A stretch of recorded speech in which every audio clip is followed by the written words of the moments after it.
The Ukrainians. Today I will start with a story about one person. About Alexei Makov, a well-known journalist.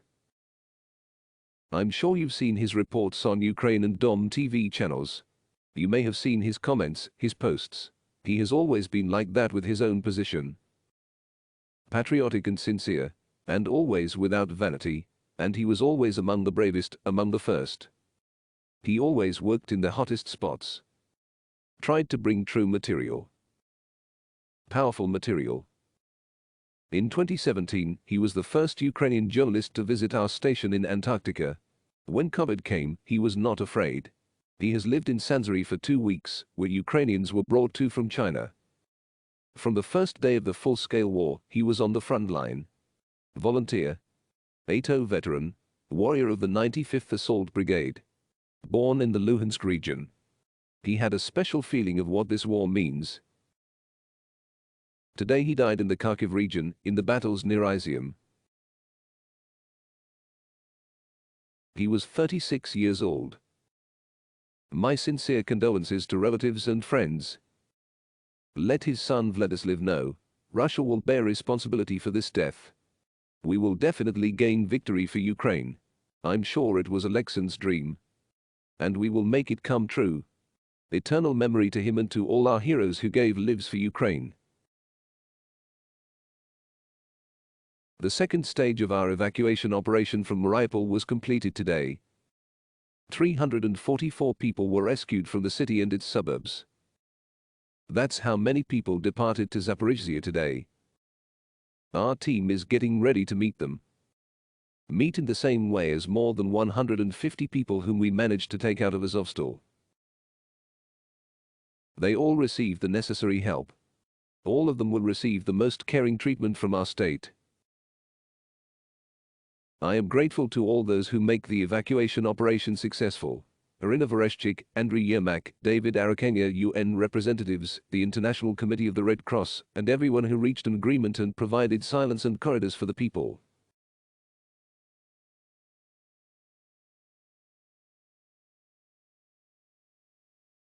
We are negotiating and hope to continue rescuing people from Azovstal, from Mariupol. There are still civilians. Women, children. To save them, we need to continue the silence. The Ukrainian side is ready to provide it. It takes time to just lift people out of those basements, out of those underground shelters. In the current conditions, we cannot use special equipment to clear the debris.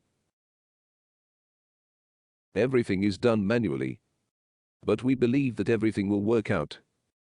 I spoke today with UN Secretary-General Antonio Guterres about what has already happened, what we still have to do to save Mariupol residents and defenders of the city. There was not a day when I didn't do it, when we didn't do it. And I am grateful to everyone who helps. I spoke with Israeli Prime Minister Bennett. I congratulated him on the Independence Day of the State of Israel. We talked about the situation in the east of our country and especially in Mariupol. We also discussed the scandalous and completely unacceptable statements of the Russian foreign minister, which outraged the whole world. I spoke with Prime Minister of the Netherlands Mark Rutte.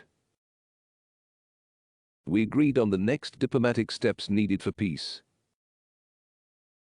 We discussed how to bring to justice all war criminals. Every Russian soldier and every commander who killed, tortured and tormented our people. Today, the Russian invaders launched another missile strike at our cities. At Dnipro, Mykolaiv, Odessa, Zaporizhzhya. At the cities of Donbas and other regions of our country. All these crimes will get proper answers, both legal and quite practical on the battlefield. I addressed the people of Denmark today on the occasion of Liberation Day. The Nazis were expelled from this country 77 years ago. Every year in May, all Europeans, all decent people on earth, recall this feat, victory over the worst evil in human history. Victory in the war against Nazism. But to recall means not just to remember. This means remembering and really trying to never allow what the Nazis did to Europe again.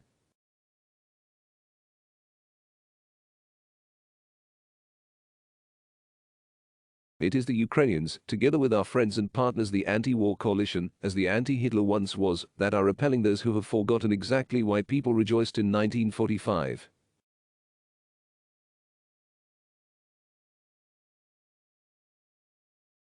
Because if everyone in Russia really remembered, this war simply would not have started now.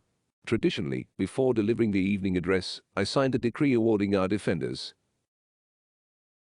35 servicemen of the 19th Missile Brigade of the Ground Forces of the Armed Forces of Ukraine were awarded state awards. I am grateful to all our heroes, to all who stood up for our state. Glory to Ukraine.